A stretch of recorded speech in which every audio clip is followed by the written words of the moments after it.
Welcome, welcome, welcome to another episode of Pod Stories. Today we're talking with Ben, Hannah, and Brittany from Popcorn Psychology. And I'm super excited because we're going to be talking all about how to promote your podcast with ads and advertising, which is such a super interesting topic. But before we get into that, I don't know who wants to start, but I was wondering if you guys can introduce yourselves a little bit and talk about your background and maybe why you decided to start the podcast. Sure. I can go. So my name's Brittany Brownfield. I'm a licensed clinical professional counselor, also known as like LCPC. It's kind of what most therapists that you might encounter in the world actually have this credential, not necessarily like a therapist credential. And so, yeah, my background is I'm like the designated child therapist within our podcast, but I work with all ages. And this podcast came to mind, Popcorn Psychology, because of we were always having communication, the three of us, because we were all colleagues at the same private practice around movies and the psychology we saw in movies, and also where we felt like people were getting it wrong in the sense of like where people might have had blind spots in terms of why characters did certain things and why stories went in certain ways. And so we felt like using pop culture would be a good medium to teach people about mental health. It's kind of a mild bait and switch to kind of sneak in mental health awareness within like a Star Wars framework or a Harry Potter framework, something that's a bit more bite-sized and edible. And I'm Hannah Espinoza. I also am a LCPC, and Brittany already explained it, so I'm not going to go any further than that. I am our marriage and family therapist on the podcast. And my background is I went to school to be a marriage and family therapist, and I currently own my own private practice. And that's it. Perfect. My name is Ben Stover. I am also an LCPC. I am a trauma and primarily individual therapist. The idea for our show, it came after a conversation about The Last Jedi, covering all the things Brittany already said, of like watching Luke Skywalker act exactly like a traumatized person acts, and hearing all the backlash that people were having about like, that's not my Luke Skywalker. And we're like, but that's what trauma looks like. People don't go like, oh yes, I'm going to just go run back off to war. That's not what happens. And I had the idea in the shower, literally just standing in the shower going, oh, podcast. And then I shared it with Brittany and Hannah, and they of course went, yes. So here we are. Do it. Yeah. Well, I mean, so you got the idea and then you put the episodes together and then you press publish. And then, I mean, what happened next in terms of marketing? Like you think, okay, well, now we have to get people to listen to it. How do we do that? So what were some of the things that you might have started or tested out first that maybe worked or didn't work? Or did you just go straight into ads and be like, no, this is going to work? No, ads took a while for us to start doing. We started off doing the same thing a lot of other people do, where you get into the social media groups and you start talking to other podcasters and look for other people that have similar shows. And that worked a little bit. And we got, we went from 5 listens to, maybe 100. But like in our first year, I think, I don't know, maybe we were really excited. Did we get 10,000 in our first season? Is that where we reached? Probably. Yeah, that's pretty, I right. guess, like relatively low number now, but it was very exciting. Very Oh well, because we didn't think like 100 people would listen to our podcast. Absolutely not. Well, Ben probably did. He's more ambitious than the two of us. Yep. And so like realizing that wasn't working, I started thinking about some of the lessons that I got from being a local musician and seeing some of the mistakes that local musicians make, is that you sit and you start advertising your music to other people who are doing the same thing you are, who don't care about your success. They are trying to do the same thing you're doing. Yeah. Like everyone's hustling we're all hustling at the same thing. So it doesn't really make a lot of sense. And also we don't have the time and the energy. I mean, I feel like that's the other piece. So I feel like one thing we were told by a local podcaster that we met in person, like right after we started doing our podcast, I feel like, and they were kind of saying, this is how you get people to follow you on Twitter. And so when we split our social media up, so I do Twitter Brittany Okay. does Instagram, Ben does Facebook. Brittany also does TikTok because she is the most up-to-date and easily coolest person on the podcast. She knows all the pop culture stuff, and so she does our TikTok as well, which is amazing. And so I started doing that. So I was managing our Twitter, and we have like 2,600. We still only have about 2,600 followers, but most of them are podcasters. And so when we put out like a question or ask something, I don't get any engagement. I get engagement from like the 5 or 6 people I know in person, and then that's kind of it. So that's definitely been one of the things where it's nice to have that many. I think I was really focused on getting us followers, and I got us followers, but it didn't necessarily translate to being able like for ads, for engagement, like none of those pieces. No, Do you still do Twitter? I have been, I've taken kind of a hiatus in the last year due to personal concerns. But Ben has kind of been doing it, but I plan on taking it back over for our next season. But I think kind of what Hannah's hitting upon, and Ben as well, is that I think at a certain level we kind of got into like almost like a feedback loop of like everyone that we were engaging with us. I think something, I guess maybe like words of not advice necessarily, but I guess encouragement to someone starting out similarly is that I notice with Instagram especially, a lot of people will follow you just so you'll follow them back. And then as soon as you follow them back, they'll unfollow you. And I found that very discouraging because I've never done anything social media influencing, anything like that prior to the podcast. And so I think to prepare for a little bit of that, and that people are going to want to engage with you just to get their own fellowship, and that they don't necessarily want to like engage with you. I think would have been nice for me to know, because I feel like I was getting very discouraged in that realm. And also I think it sounds, especially with like, I guess what I found actionable, or what I could say that's actionable with like new podcasts, is I think really laying in, it sounds so corny, but like hashtags. I think hashtags were the best way for us to be found by people that aren't in our feedback loop. Because I think what we're highlighting is that at a certain point you hit a wall because everyone's already listening to the music, like Ben's metaphor, that you're supplying.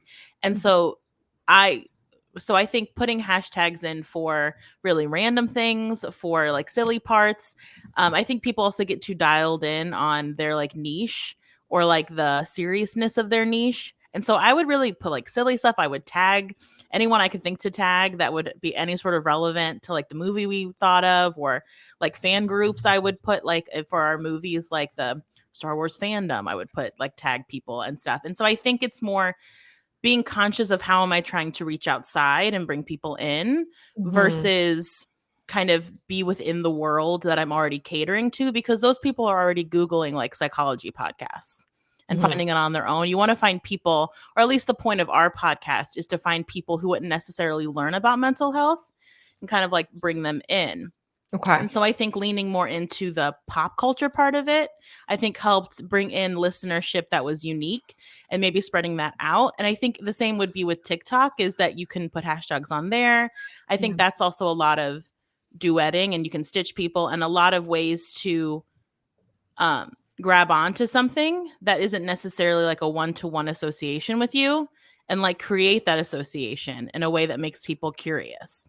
And that's what I really like about TikTok. Can you give me an example of something you did recently on TikTok that maybe? Sure. Our TikTok is not thriving as much as I'd like it to, because also like I'll give it to the people on TikTok. It's a lot of work. Like the people who really do it with the editing and stuff, like at best you'll get a minute of me just talking like front facing camera. But I think what I've been trying to be mindful of is when I see something when I'm going personally through TikTok and I'm finding an interesting video about anything random pop culture, anything therapy-esque, is sending that to the podcast TikTok and really trying to bring awareness or like bring insight in. Like, for example, a recent one I did was about a recent episode of Euphoria. And I was just thinking about that as a viewer. And I was like, well, why don't I just take the opportunity to like comment on it as a therapist? And so I think it's really having to be mindful of what is popular, but also what are you individually interested in? And are you doing enough to put like sort of your podcast expert hat on about it? So I did one recently on Euphoria. I've done one where I was just watching Moonrise Kingdom and I talking about it. So I think it's more like bringing your literal interests into the work and trying to be loose with it. I think people also get TikTok is way looser. And I think people get caught up in the other like mediums about being, especially Instagram, being very polished. And I think what I like about TikTok is I'll be in my workout clothes and I'll be like, well, I'll just stitch this and no one cares. Like it's like the production values is the spectrum of it is so wide. Like it can be like a movie or it can be like literally me talking to like my mom FaceTime style. Yeah. That's what it can No, look like. that's what I love about TikTok. Yeah. It's just that Instagram is very polished. You have to put so much effort into it, I feel, to make it look like the feed needs to look nice and the colors need to go together. And TikTok, you're like, you know what, whatever, I'll just slap on like, just to put my hair up and do a filter and I'm ready to go. I'll talk about whatever. And I think that's the rawness. I think is really nice about that. But I mean, let's go into a little bit more in terms of the Facebook. Have you ran any TikTok ads, by the way? I mean, I think I did. I've done it twice because you can do like running up viewership or running up like followers, basically, or running up just views to the video in question. And I would say it would get like, it would make you sort of mini viral. But I don't know if it had like it didn't have a vast impact on followers. And I would say what I've also learned in TikTok is that it is really like kind of publish or perish energy. Like, because I'm not as diligent on it, we lose followers all the time because I'm just not constantly publishing. So I feel like though it is really great, it also is like, it's so fast paced. Like you really have to keep on top of it to stay relevant. No, 100%. So why don't we chat a little bit about the Facebook ads that the Facebook or Instagram ads that you have created, and talk a little bit about why you decided to do it, what kind of ads or creatives you've created or you have put together, maybe even if possible budgets, what kind of results you got from it, anything like that where you can tell us like a little bit of the back end of how that whole process began and how it went. Sure. So this is where like having this divided up, because Brittany stays with her pulse on like the front end of things where what gathers attention, and then I get into the back end of it on the Facebook ads and start looking at what gets us the engagement, what works, and how much money it takes to get that, because that's an important part. I think a lot of people fail to do with their shows is they refuse to invest dollars into getting the views, but that's how this all works. Like, social media is not about organic reach anymore. It's just not. Unfortunately. Like, this was never going to be a thing that it started out was like, look, everybody's connecting on like, I like Gladiator and I like Batman, and let everybody put all their data in. Like, we were all idiots for not seeing what this was going to be, but this is what it is. And like looking at that stuff, like accepting that and going, okay, this is the new marketing medium. And if I want to do marketing costs money and it's not exorbitant. But so what I'll do is after Brittany puts that stuff together, I'll go into the back end of it in Facebook and I'll start like typing in all of the targeting that I want to do. Who's going to listen to our show? So I target people that have a background in psychology, people that like movies, people that like the style of movie that we're going to do. So if it's a horror movie we did, I'll start looping in people that like all of the different features of horror and the different classic monsters and all of that kind of stuff, and loop that in, and as well as always targeting people who like podcasts and people who are psychologists and psychiatrists and counselors. So I look at all of the demographics that I want to target, and then I will boost it for, somewhere between $25 to $50 or sometimes more if we've got a really big episode I want to highlight. And when we started doing that, our listens jumped from that 10,000 to 100,000. That's a big jump. That's a big jump. And like our show has more than doubled each year. We're about to start our 5th season, and right at the end of our 4th season, we had gone like, I don't know, 5 to 10,000, something like that at our first season, to over 300,000 by our 4th. Okay, so first of all, let's go with creatives. What kind of creatives were you putting together? Was it just audiograms, or like what was it? What was working? So Brittany usually does that side of it and Mhm. is really good at like creating Instagram ads. She'll like, we can use what Headliner produces some Yes. really good audiograms, and Mhm. Brittany's gotten good at doing those, and she'll grab movie posters and things like that. So I'll let her talk about that because that's what she does and she's really good at it. And then I go, okay, I'm going to use the computer background that I have and like the science background. Go like, okay, let's Mhm. let's target who's going to look at this. Yeah, I wish I could do it. Oh, I wish I could be more devoted to doing it. I was gonna hate on myself and say I wish I could do it better, but I think it just takes more time that I have. But what I really do is Headliner, yes, the app I use. There's also an app called Captions. So sometimes now TikTok, you can put captions on through TikTok, but typically you go with a Headliner, you can search for your podcast. It will like auto populate every episode. You can like listen to it, grab a chunk of it. So it does require some patience because you have to kind of listen to almost like the whole episode. I do, to find like a good, because you want a sound bite, a clickable sound bite pretty much. And so you have to find that. And our problem is we do so much talking over each other, just naturally conversational, that it's hard to find one where we're not going on a tangent and finding like a sound bite. But then I try to find one. And I would say, this is what I think people could definitely find obnoxious about TikTok. I guess like more older generation people, because like, is that you don't necessarily want something educational or something like that. You want something funny or silly or kind of absurdist. So I found when I find something more that has our personalities versus like an info dump, that gets more engagement. And then I'll usually either find a movie poster or like a silly picture from the movie in question, and I'll just put it on TikTok. I've also found that because I'm trying to get new engagement, that now there's like 3-minute TikToks and things like that. It's helpful There's to have now 10, I heard. 10 minutes. Yeah, now there's 10 minutes. Yeah, it's becoming Wow. YouTube. Yeah. That's a big But change. They're going, TikTok is going head to head with YouTube. Like, Yeah. forget about Instagram. Instagram is the dust. Now it's YouTube. yeah, but I have found that the longer the TikToks are, the less engagement I get. And so it is really that, because you're really wanting to like hashtag For You page and get on people's For You page. And so you do have to kind of grab them, which is why I think creatively it's more interesting to have something like visually punchy and then the audio follows. And so you really have to think about how it hits people instantly, and then hope that they kind of stay for a few seconds to like really hear what you're saying, and then ideally stay for the whole third like minute, and then we'll go further into your page. So creatively, you really, I think it helps to be lean more on like the funny absurdist side. I've found more helpful than or if it's gonna be informational, make it quick. So their ads are how long? They're like audiograms, and they're how long usually? In Headliner, it only lets you do a minute, I think. That could be different. There's definitely, I'm not the most tech savvy person, so there might be someone listening to this screaming that I have no idea what I'm talking about in terms of Headliner.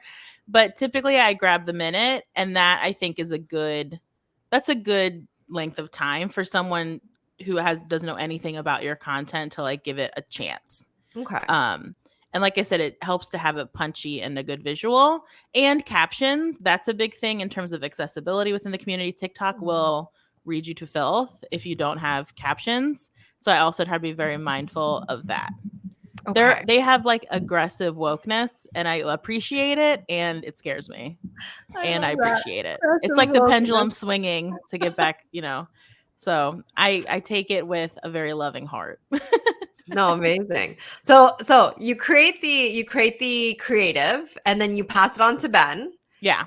So Ben, where are you running these ads, and are you running them as reels, as a news feed? How are you placing? Where are you placing them? I alternate what I do so that it's not always or the same place, and I alternate whether I'm running them just in the United States or just around Chicago, or if I target people around the world. I usually target high population places and places where people are more likely to be there's more likely to be students or psychology schools, because that's a lot of people who engage with us is younger professionals like us.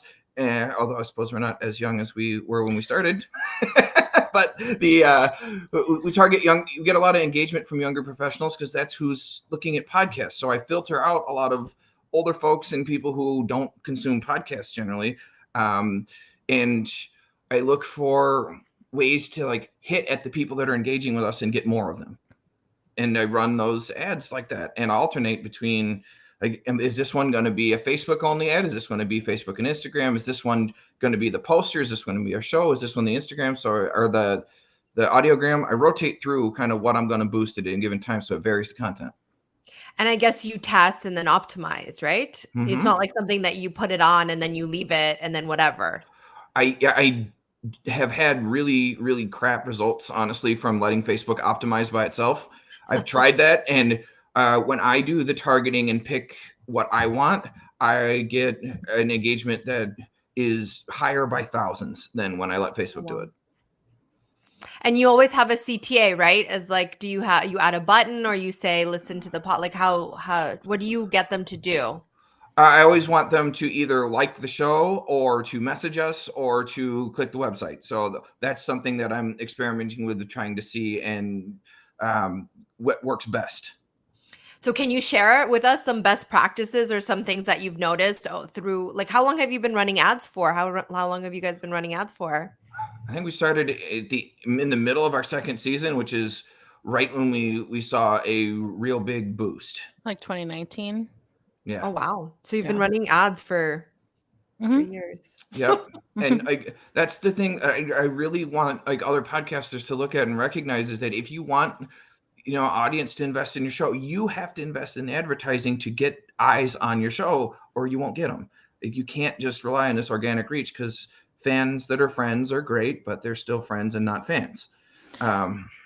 And I think it's also this idea that, like, just because you do it once and maybe you didn't get the results that you wanted to doesn't mean that it doesn't work. Because I also hear a lot of people saying like, oh, Facebook ads doesn't work for podcasters. I've heard that a bunch of times already. And so when you guys wanted to come on and say like, hey, it does work, we're the examples of this. I think it's also great. It's because, sometimes maybe one of your campaigns is not going to work out very well, but it's also a consistent thing, I'm guessing. Like, it's not something you do once and then you're like, oh, I expect to have millions of views now because I ran a campaign for $10 for a couple of days. Right. No, because what's really great, I think the most effective ones are when we find something familiar, like a movie poster. For example, since we do movies, when we find the movie poster, it gets the attention by it's something somebody already likes. And then the hashtags and blurbs that Brittany writes, because she is so tuned into all of what gets engagement, because she consumes it so much, she's so good at doing that, is that she puts that together and then I boost it. And that combination works wonders.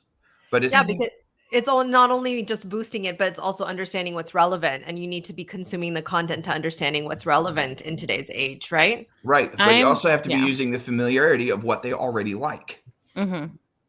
Yeah, I think a big thing I try to talk about with like fellow, because we're in a part of like a really cool like local Chicago like podcasting group with like this family called the Southgates that do a lot of podcasting, and they do a lot of like welcoming people in and sort of like mentors sort of thing. And I think what I always try to talk about when I'm in those groups is like you have to get into like, and this might be, I'm a child therapist, like I said, a big part of child therapy is what gets kind of like reiterated to you over and over again is you have to stay current. Like you have to stay current with like what the kids you're working with care about. And so I think that's helped with this, because I tell people you have to get into TikTok, stop stop thinking things are like childish or irrelevant, because eventually that's going to be the mainstream. And so you have to keep engaging. And so I always advocate, like you try to stay current, try to really figure out what is trending, what is going on, and not just in like your niche, like I said, but overall.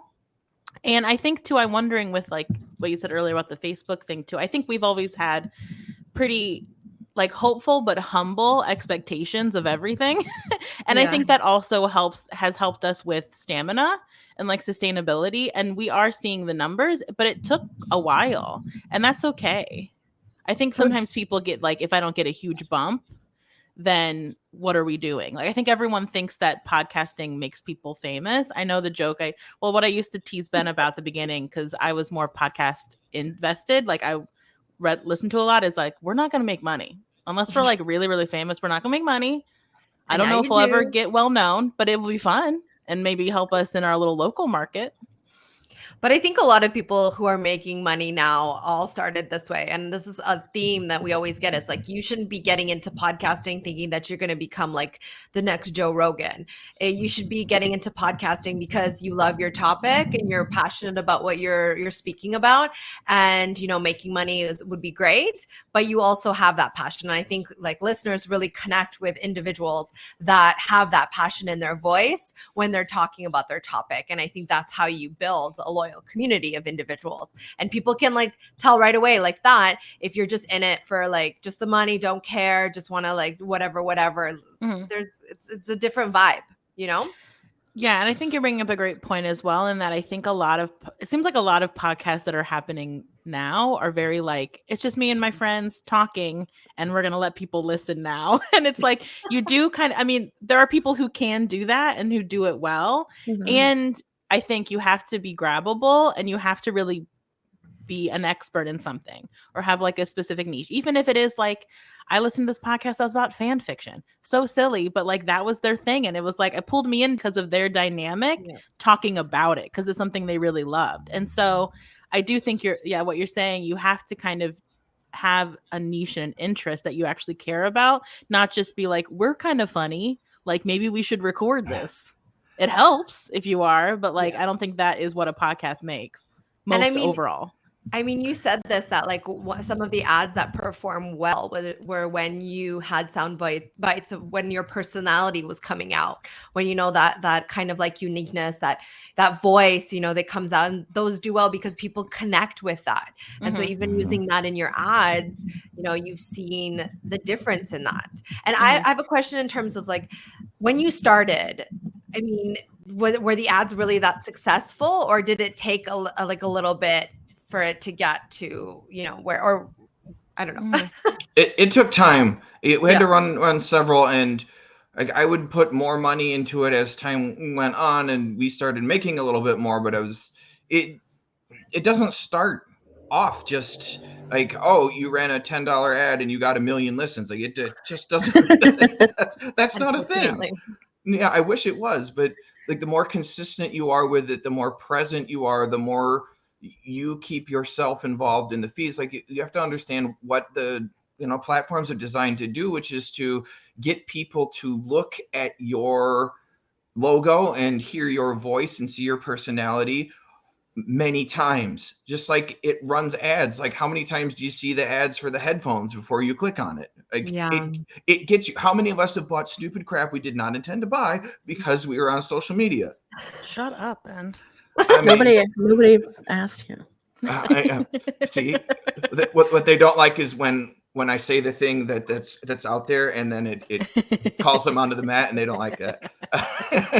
It's okay though, but yeah, you have to just take a look at how the systems are working and use them to your advantage, and not try to reinvent the wheel, or like, well, I'm not going to pay anybody anything to do any of this. People should just like my show, and I go, okay.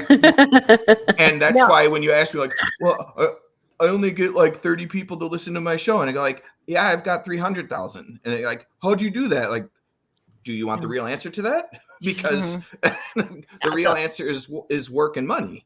Yeah. No, 100%. I think that's such a great thing. And also with like ads, you know, you're bidding when you're doing, you know, you're bidding against other ads. And so it's also something that you have to realize that it's something that you have to get.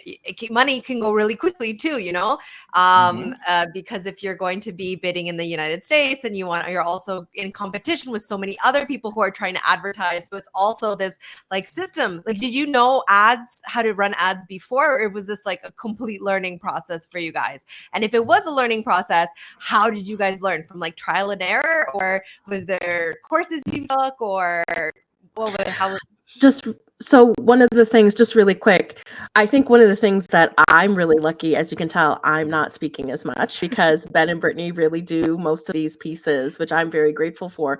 But it was what continues to be really nice, and what I really enjoy about being a part of this podcast is that Ben and Brittany both took time figuring out and learning what worked.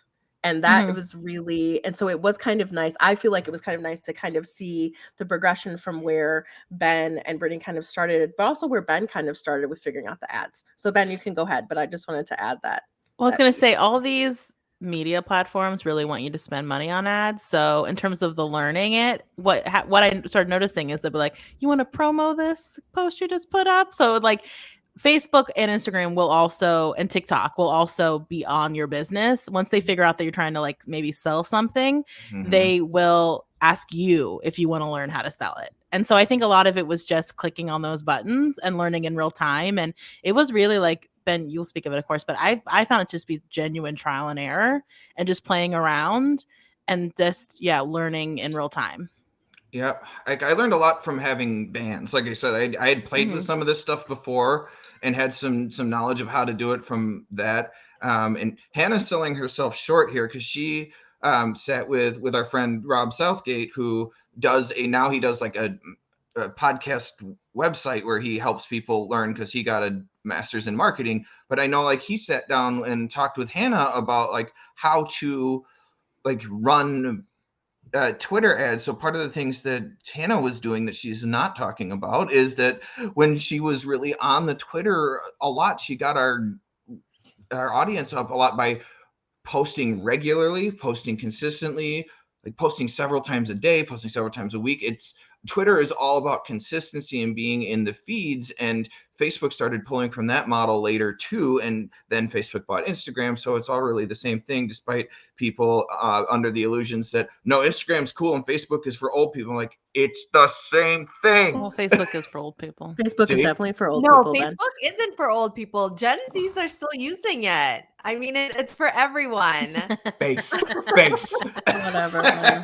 Whatever. No, but I think I do remember when I was building our Twitter, how I just had like I have to tweet at least 10 times. I get up in the morning, like I journal, I do meditation, and I tweet 10 tweets. Doesn't matter what they are. I write something like about either comment on something or pull something in. It's a lot of hashtagging Chris Evans for no apparent reason. But like that was a part of starting the engagement. And actually, and I was talking to a lot of podcasts, but again, the engagement isn't there. So I think I'm actually excited to start season 5 and kind of shift what I'm doing on Twitter and kind of go back to really trying to engage with the people who are actually fans and like who are like waiting for us to come out with an episode, because I think that's a part of the stuff that Rob Southgate helped us with in the beginning was really helpful, but that now I really need to try and focus more on the fans that are actually listening on Twitter. Yeah, and I think the other thing that we did that really started to make a difference and started to work was we started going to cons. And I had just taken a shot. I read a book called Batman and Psychology. He means comic book conventions. Yes, that's what I mean. So we started going to the comic conventions where, like you get 80,000 people who are just as big of nerds about everything as you are, like, hello, and they're there to spend money and connect. So yes, that's where you should be. But I had read the book Batman and Psychology by Travis Langley, and I tweeted one of our Batman episodes at him, just like, okay, maybe, let's see what happens. And then I was wearing our Popcorn Psychology shirt, and we attended one of his panels, and I just, we walked up and introduced ourselves to him, and like told him, like, hey, your book helped inspire our show, and really appreciate all the work that you've done. And he was like, hey, I've got a spot on this panel about supervillains and psychology tomorrow. Do you want to join? Like, it was amazing. Which I think is a good, like, kind of, I guess, another actionable piece is that we've gone to some podcast networking stuff with like kind of varied results in terms of like growing. I think it also helps to kind of go out of the zone of podcasting and really like with us going to comic book conventions and going to panels and like meeting people, like the people on those panels didn't really have podcasts, they weren't necessarily in that niche, but it's like figuring out how to like widen your scope and kind of get more focused on what your niche is and kind of going like instead of going like horizontal, go like go vertical with it, Mhm. and really trying to expand that way, I think got us more external engagement than like going to like podcaster networking meetups and that kind of thing. Yep. Yeah, because it's true in podcaster networking meetings. It's just podcasters talking to podcasters, and it's true. Like you want to go outside of that, and so I think it's really cool that you go to these events that are connected to your podcast topic, but are listeners or potential listeners. Mhm. I mean, we're almost out of time here, so I actually wanted to ask like one last question. And you guys can all give me your opinions and your thoughts.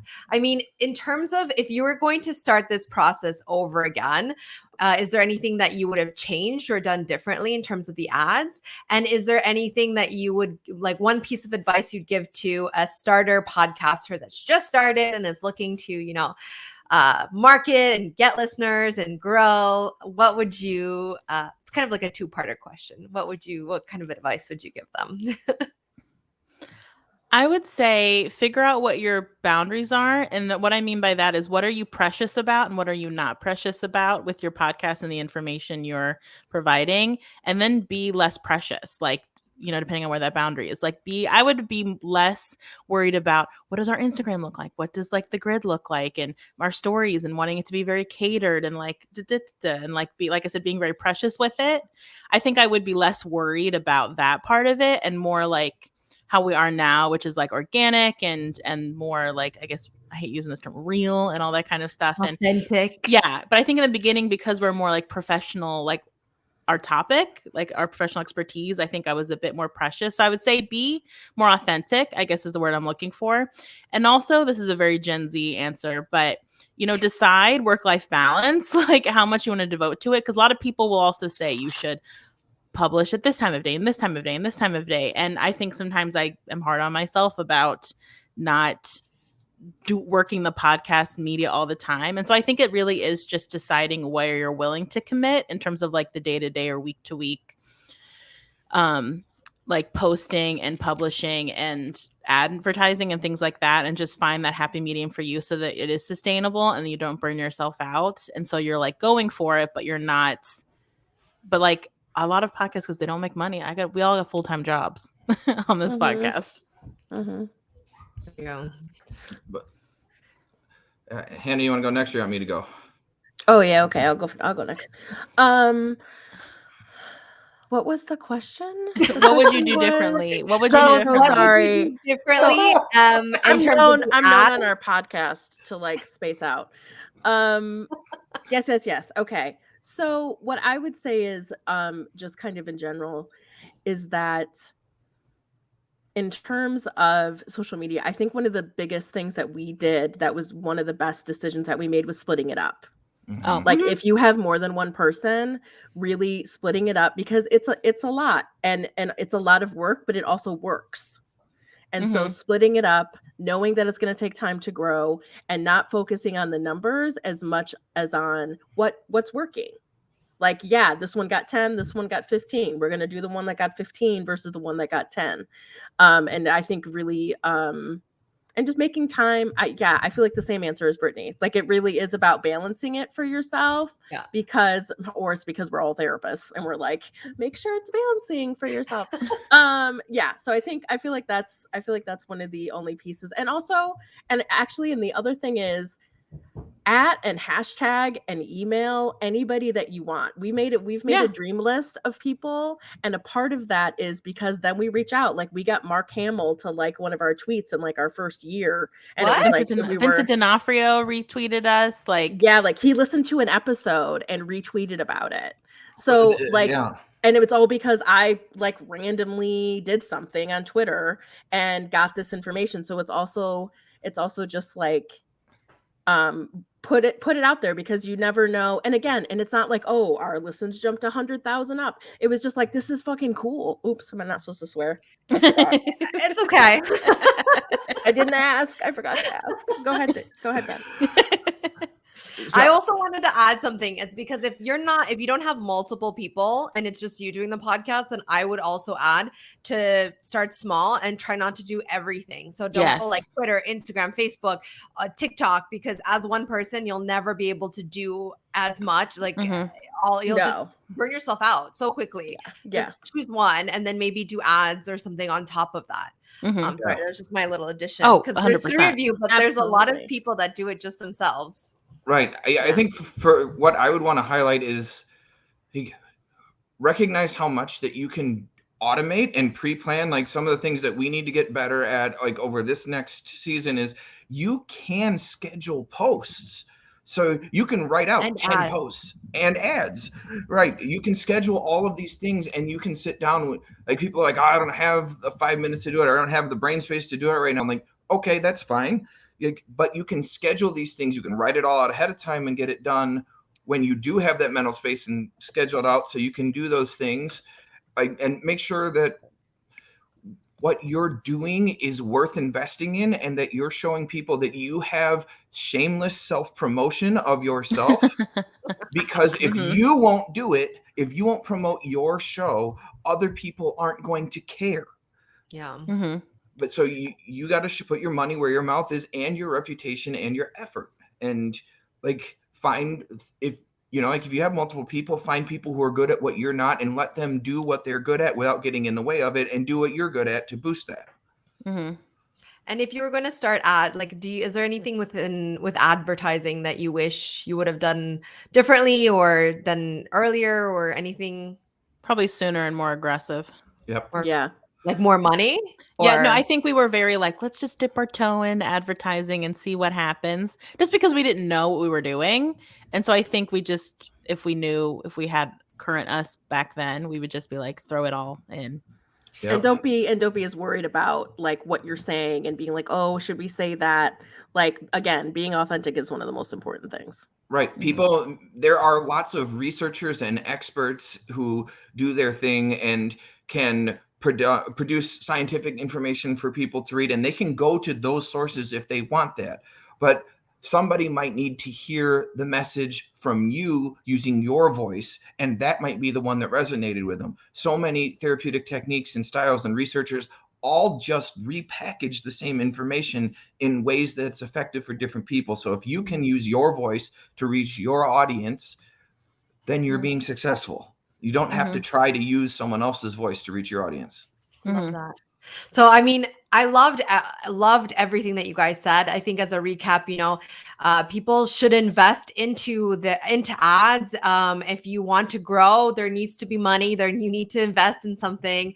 And I love how you said aggressive and earlier, aggressively, and testing and optimizing and learning. Like, no one actually, you learn as you go. I mean, you guys didn't launch ads and were experts right away. You learned yourself. You targeted. You decided which were their targets. It didn't happen right away. So there's so many good little points in this episode. Super happy about everything.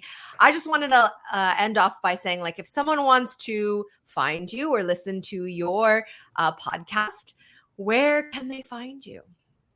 So we are pretty much everywhere. Like, we get most of our listens on Spotify, Apple Podcasts, iHeartRadio, but we're available pretty much anywhere you can find it.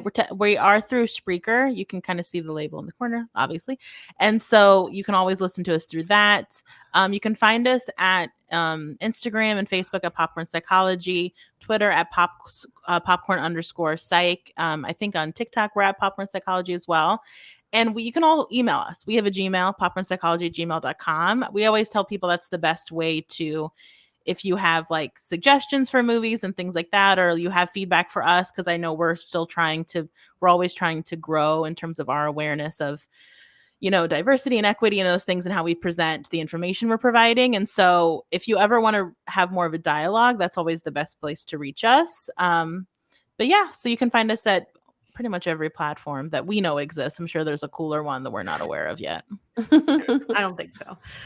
Well, thank you so much for chatting with us. If anyone has any other questions about Facebook marketing, Facebook ads, Instagram ads, let us know in the comments below, and I'll make sure that to tag also Popcorn Psychology, so maybe they can answer some of your outstanding questions. Thank you guys so much again. Thank you, and Thanks have for a having great us. day. Yeah, thank you. Bye.